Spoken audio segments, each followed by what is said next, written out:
The following is a presentation of the Broadband Universe, brought to you in part by Vitruvi, the end-to-end GIS-based construction management platform that connects asset owners, operators, general contractors, and subcontractors for unmatched project control and collaboration. Manage every aspect of your telecommunications or utility infrastructure construction program with Vitruvi. Build faster, reduce costs, improve quality. Book your demo today on vitruvisoftware.com to see how we can help you build at scale. Hello, everyone, and welcome to another episode of the Broadband Universe podcast. I'm Craig Corbin, and so pleased to be joined today by Peggy Schaffer, the newest member of the Board of Directors for the American Association of Public Broadband. Peggy, welcome to the Broadband Universe. Thanks for having me. Absolutely. It's an exciting time within this industry, and especially given your background with the Connect Maine Authority, a very active group and so much going on there in your past endeavors. Give us an overview of all that went on during your time at Connect Maine. So first, I retired at the end of July from Connect Right. Maine after being the executive director. Connect Maine was the state authority that runs the broadband program for the state. So it was our job to figure out how to get broadband to everybody in the state.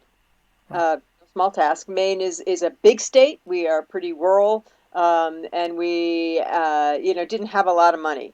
But what we did over the time that I was there was we really focused on the importance of community voices.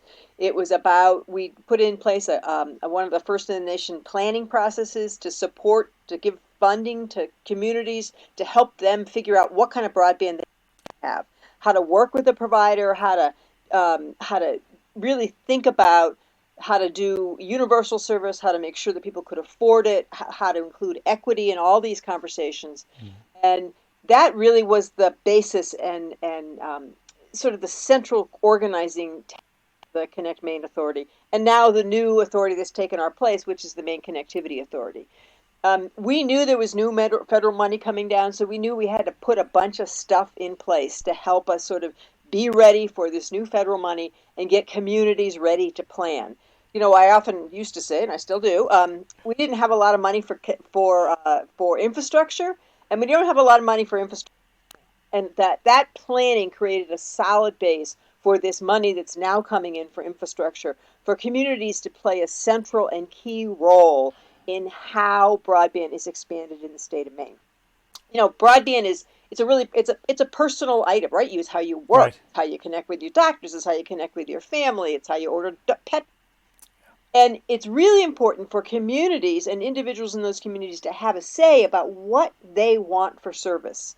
This is not a service where, the federal government or the state government should come in and say, this is what you're going to get. This is a service that has to come from the ground up to really meet the intent of universal broadband, which is everybody gets it, you can afford it, you know how to use it, and you have a device that makes it all work. So those are the of organizing. And we put in place a number of programs besides the community planning that created these partnerships between the internet service providers and the community to bring service to more people. While I was there, I think we expanded the number of municipal networks from about 5 to about 15 or 16. We made sure we applied for a big federal grant, which we got, and we made sure there were 3 projects in there that were community-led and community-owned. And so I think that was a key point, and that's one of the reasons I'm very excited to join this the Association of Public Broadband, is because to me that central point of the community being in charge is the focus of the American Association, and it's important. There's all the way through the BEAD program, right? There's talk about community engagement, community engagement, but it's not that simple. Community engagement is not that simple. Communities need support. They need support to understand what this technology is.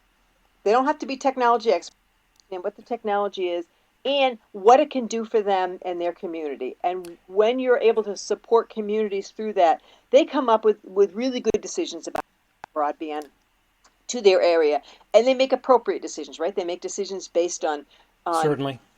on what what the future need of this organization is going to be, of their town, what it should look like, what kind of service, who do they want to partner with, whether it's a big Right. monopoly or more often it's the local ISPs that they end up partnering, and whether they want to own the infrastructure. To me, that's the key point of all of this, is trying to make sure communities have the support they need, both in basic stuff like planning, organizing, as well as in the tools that they mapping and how to write an application and how to partner and how to make sure that when you partner with an ISP that you're getting out of it what you need. All of that is, I think, where American Association for Public Broadband is has intention to go. You touched on a couple of things, Peggy, that are so vital to this discussion: the support, the guidance, the education of the communities that are looking to make this important step, and then mapping, that component of the conversation. We'll get to that in just a little bit. But when we talk about the support, the guidance, educating those that are making this jump, I think what is key to the conversation is that, by and large, again, to your point earlier, that communities themselves have to be vitally involved in this process, because the record has shown that the traditional providers have not done the jobs they should have done to provide for everyone, unserved, underserved, unhappily served, if you will, are way too plentiful. And now is the perfect opportunity to take advantage of tremendous funding. But if you don't go down the right path, then perhaps we don't get this golden opportunity again. Your thoughts on that? Well, I think that, this is a lot of money, $42 billion, but we've been spending a lot of money on broadband for a while, right? Mm-hmm. In 2015, the federal government, through the FCC, put out the first round of sort of CAF2 funding. And in Maine, the incumbent provider, rate of return carrier, got $85 million to expand to 10.1. In 2016. And that was a 6-year process, right? So 2016 to 2020. I mean, they did it. They served the 40,000 people they were going to. But here's the big news. Those 40,000 people are still unserved. And so it's really, because they're 10.1. They're right. They're 10 megabits. So the important piece about that is understanding that we can't do that again. We can't continue to afford to barely minimal broadband for a lot of money. Sure. And so that is one of the things that community voices bring into this, right? A lot of providers saying, hey, what we give you is fine, right? Mm-hmm.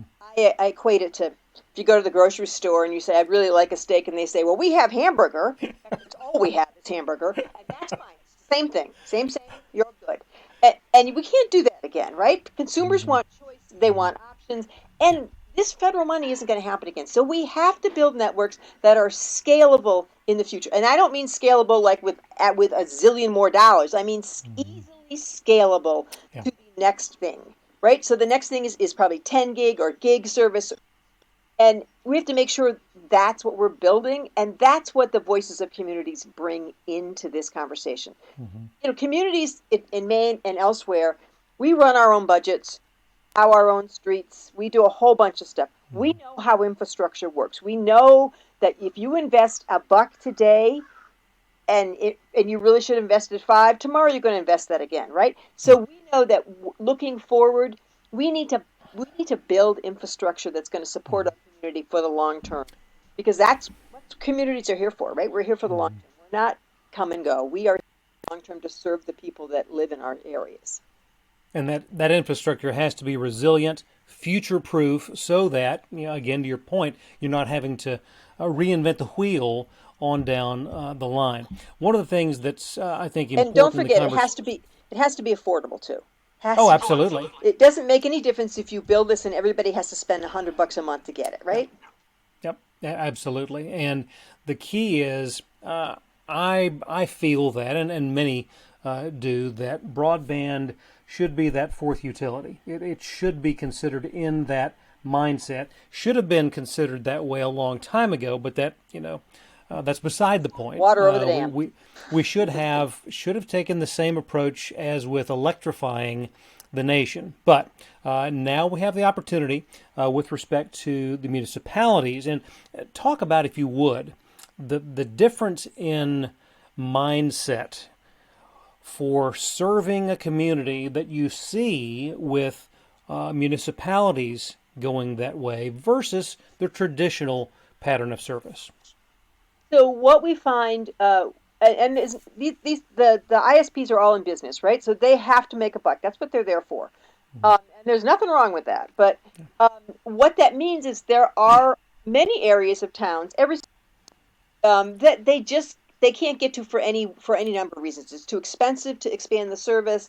The people living on that area are not wealthy enough to pay for the service. So they make decisions about who to serve and who not to serve based on cost. When municipalities get into it, they don't have that motivation. And so they make the decision to serve based on making sure everybody in town can have access to this. Um, and that there is some exclusions there, right? People who live on the end of a 2 mile private dirt road may not get it. A lot of towns are actually bringing them service. But I think that the driving point for communities is not, it is universal service. Everybody in town should get it. And they always include a look at digital equity, making sure people can afford the service, knowing how to help people to sign up for the P, making sure that there is programs through their libraries or through their adult ed to help people figure out how to get online, how to be safe Digital online, literacy. Yeah. right. And that's what often happens that is usually what happens when a community is engaged. Because if community is investing their own money, they want to make sure everybody in that system is going to get it. Yep, no doubt. You're watching the Broadband Universe podcast brought to you by Lit Communities. Light up your community. You deserve better internet. By Vetra FiberMap, radically simpler fiber management. By OnTrack, proven leader in connectivity. And by Vitruvi, build faster, reduce costs, and improve quality. Be so happy to be visiting today with Peggy Schaffer, the newest board member for the American Association of Public Broadband. And Peggy, when we talk about one of the things that we mentioned earlier but didn't dive into, and that being the mapping data component of distribution of funds, and I think that it would be an understatement to view what has been the case in the past as woefully inadequate with respect to accuracy.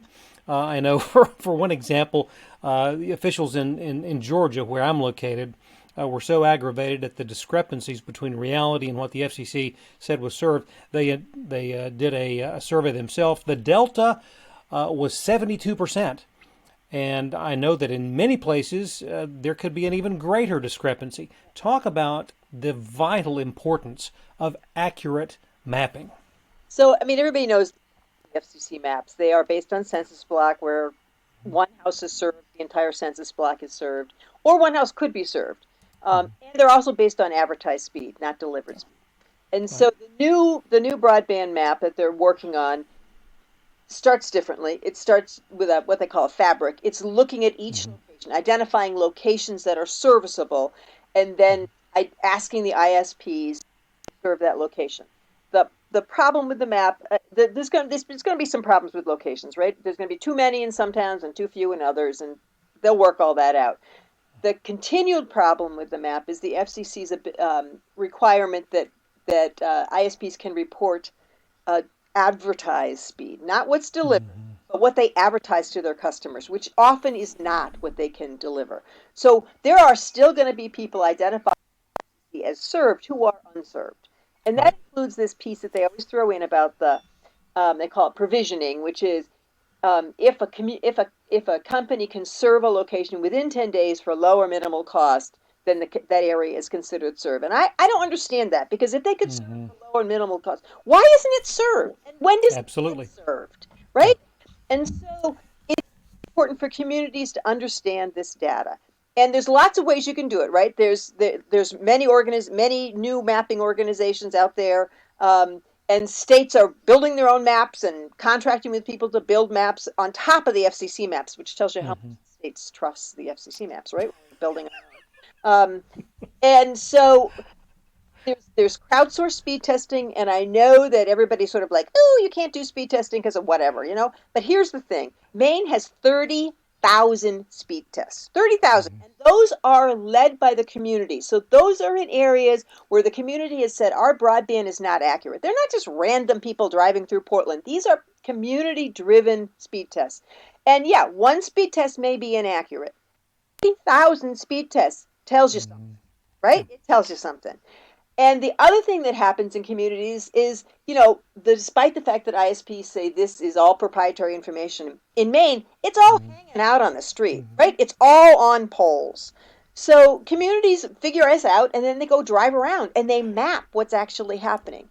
And the FCC, the good thing about the FCC is they have set up a challenge process, not only for the locations, which is sort of what's happening now, but also when they begin to report speed. States and communities can come back in and say, that is wrong. That is not what gets served here. And here's our evidence. Here's our speed testing. Here's our road safety. Here's our testimony that shows that what this company says they serve, they don't serve. And that's important because those locations will then be eligible for service. Right. You talk about the appeals in that respect. That is such an important issue right now from the state's perspective across the nation. Talk about that, if you would. Well, the key piece about BEAD is that the state is based on what the FCC maps say you have unserved at 25.3. Right. And so if that is not accurate, then you're going to get less money than you need to actually serve the people who are unserved. And that is that's not a good thing. And here's the other thing, right? A little competition between states.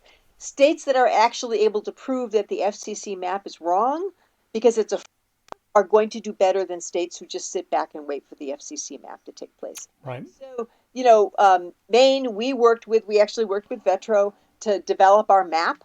And we call it a broadband intelligence platform because it includes more than just locational data.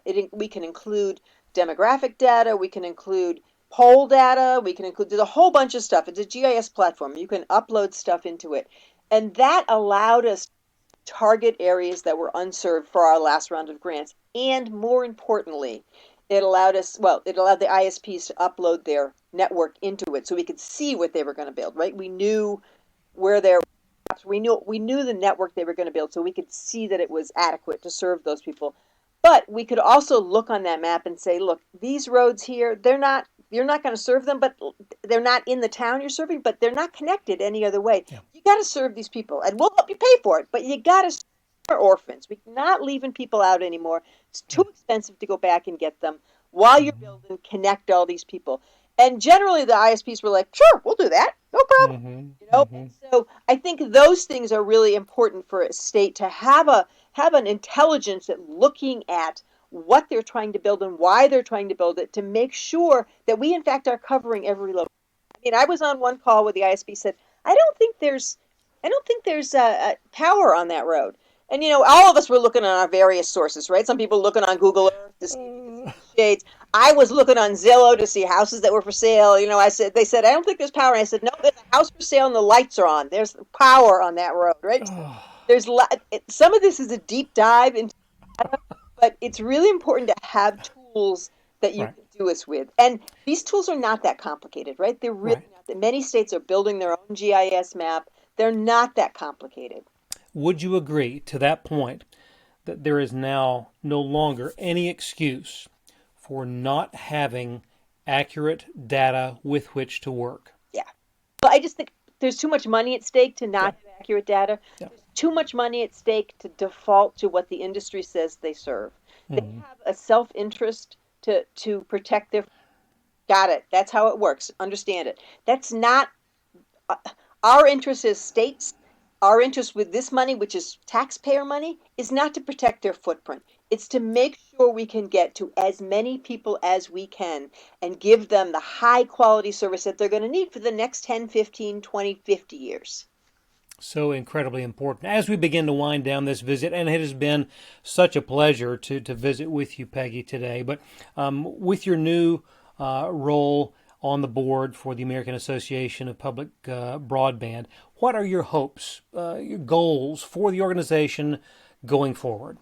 Well, I think that right now we're looking at, because there's some immediate stuff, right? There's long-term goals, right? But there's immediate stuff. And those immediate stuff are the challenge process for the mapping, helping communities figure out these tools, and helping states, I think. So each state has to develop a challenge process. We want to make sure that challenge process is level, so that it isn't that the ISP comes in and says, "Oh, I serve that area, and no, I'm not going to tell you how I serve them or what I serve them with, but I'm just going to say I serve them, and that's my challenge, and I win." No longer. This has to be a level playing field where provider, community data, and the intent of this program, which is affordability, universal service, and digital equity, are all part of that challenge process, right? So if a provider comes in and says, "I serve that area, and yeah, it's $150 a month, but that's what it costs," the community can say, "Nope, we got a better deal here.